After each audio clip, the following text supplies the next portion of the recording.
Bonjour, bonsoir les amis, petite visite guidée rapide, hein. Encore on n'a pas tout fait, tout rangé, on est encore dans les cartons. Alors petite visite guidée des bureaux de la TKL. Donc ici on a une petite vue sur la salle de marché derrière moi. Par là on voit mon bureau, d'accord, je vais vous montrer tout ça. Et là bien évidemment il y a le bureau de mon assistante, bureau de Myriam. Alors attendez 2 secondes, je vais vous montrer également la vue sur Dubaï, hein. Alors attendez 2 secondes parce qu'il y a le contre-jour. Je vais vous montrer ça directement comme ça. Donc vue sur Dubaï et vue sur Dubaï Marina. Tout en bas, on a le 32, on est depuis le 32e étage. Donc vous voyez, vue magnifique. Et au fond, par là, on a une vue sur le golfe. Voilà, donc rapide petite vidéo pour bien démarrer la semaine, pour être en super forme. Alors, il y a le contre-jour, je vais me mettre comme ça, c'est mieux. Voilà, là c'est mieux, c'est plus sympa.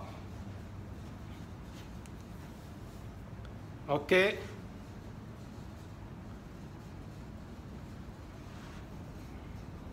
Là c'est encore mieux. Et là c'est encore mieux. C'est excellent, il y a la lumière, c'est génial. Alors, qu'est-ce que je voulais dire par rapport à cette semaine? Et bien évidemment, la semaine dernière, il s'est passé beaucoup de choses sur les crypto-monnaies, notamment sur le Bitcoin. Ça a été une semaine de malade, puisqu'on a eu tout d'abord l'interdiction par la Chine, ou du moins la Chine qui a rendu certaines ICO illégales. Et puis, bien évidemment, la deuxième rumeur, hein, ce n'est pas encore officiel, mais une rumeur selon laquelle la Chine interdirait les échanges sur les bitcoins. Donc, on a eu dans un premier temps une grosse baisse, puis une reprise qui était inférieure au précédent sommet, classique dans un marché baissier. Et puis une deuxième baisse, le dimanche, on a tapé le niveau des 4000 sur le bitcoin, qui est un niveau vraiment charnière. Et maintenant, sur un plan technique, bah c'est ça, tout va se jouer autour du niveau des 4000. Et si le niveau des 4000 lâche, est fragile, ça peut aller beaucoup plus bas. Mais sinon, bien évidemment, c'est vraiment pour nous le niveau des 4000 qui est le plus important. Qu'est-ce que je peux dire du Bitcoin? J'ai vu beaucoup de gens qui se sont fait massacrer la semaine dernière, qui ont perdu des fortunes, hein, qui ont perdu des dizaines de milliers d'euros pour certaines personnes parce qu'elles se sont fait balader par les marchés. Alors bien évidemment, il y a eu des réactions par rapport à mes vidéos, à mes commentaires, des personnes qui me disaient oui, mais de toutes les manières, 20%, c'est pas un crack. La définition sur les marchés financiers, c'est que c'est dès qu'on atteint les 20%, on rentre dans un marché baissier. On a eu des cracks à 30%, hein, donc c'est juste pour vous dire, il y a des cracks qui ont marqué les esprits. Donc ce que je veux dire, c'est que c'est vrai que le Bitcoin, c'est quelque chose de très volatile, de très rapide. Ça me rappelle encore une fois les valeurs technologiques, ça bougeait aussi rapidement à l'époque.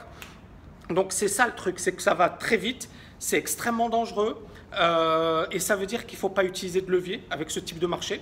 Techniquement parlant, c'est une merveille parce qu'effectivement, on a des belles tendances, c'est super clair, etc. Là où ça me dérange, bien évidemment, c'est les courtiers que vous allez avoir, c'est les spreads, c'est les frais de transaction, parce que encore une fois, c'est opaque. Alors bien évidemment, beaucoup de personnes n'y prêtent pas attention parce qu'elles s'intéressent avant tout à la progression, au gain. Mais je vais vous faire une petite remarque et vous allez comprendre pourquoi effectivement mon avis. Beaucoup, encore une fois, c'est le lièvre et la tortue. Le problème des crypto-monnaies, c'est le problème des jeunes, surtout, un peu moins jeunes, hein, mais grosso modo, les personnes qui s'intéressent aux crypto-monnaies ont la vingtaine, la trentaine. Hein, grosso modo, c'est ça. Les personnes qui ont 40, 50 ans commencent à s'y intéresser, etc. Mais c'est surtout un engouement chez les plus jeunes. Et on a cette fable du lièvre et de la tortue, hein, que j'avais déjà effectivement racontée, qui est que justement celui qui veut aller trop vite, finalement arrivera le dernier. Et il y a eu une recherche qui a été effectuée sur la performance des valeurs technologiques comparées aux valeurs classiques.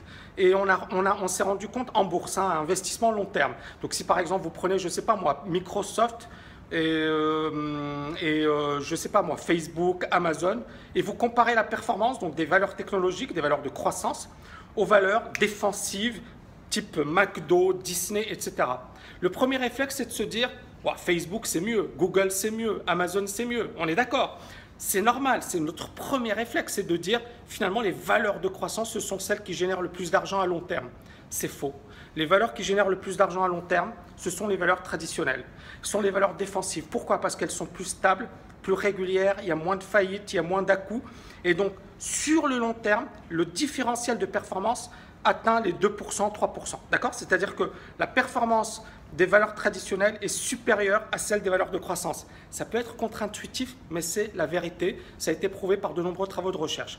Donc tout ça pour vous dire que faites gaffe encore une fois par rapport à tout ce qu'on vous dit. La richesse, la liberté financière, ce n'est pas le fait d'une personne qui arrive et directement elle devient libre financièrement. Ça demande un certain temps. Et puis bien évidemment, formez-vous intelligemment. D'ailleurs, j'ai créé pour vous un e-book sur le guide du trader pro, sur comment devenir rentier en bourse, sur comment créer son mini-empire sur Internet, sur l'immobilier. Tout ça, c'est dans le descriptif. Vous verrez, vous allez apprendre énormément de choses. Je reviendrai encore une fois parce que je pense qu'il y a plein de choses à développer. Je reviendrai sur ces dimensions par la suite. En attendant, je vous souhaite une excellente semaine. Reposez-vous bien, soyez en forme parce que cette semaine, ça va être assez grandiose. Ciao les amis!